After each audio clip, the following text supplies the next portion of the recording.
Want to clear all the contacts from your iPhone? It's quick, it's easy, and I'm about to show you how. But hey, before we jump in, smash that subscribe button down below. It really helps me out and keeps the tips coming your way. Alright, let's do this. First, head over to Settings and tap on your name right at the top. Got it? Now select iCloud. You'll see Save to iCloud, and next to it, hit See All. Scroll down to Contacts and toggle that switch off. When you see that red Delete from my iPhone button, tap it.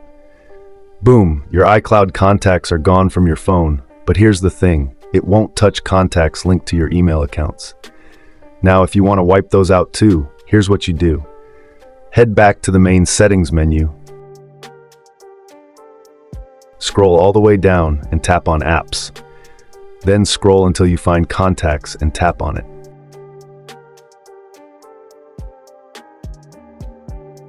Next, hit Contact Accounts. You'll need to go through each account, toggle off Contacts, and tap Delete from my iPhone. Just rinse and repeat for all your contact accounts. Turn them off, hit Delete, and you're good to go. If this helped you out, don't forget to drop a like and leave a comment below.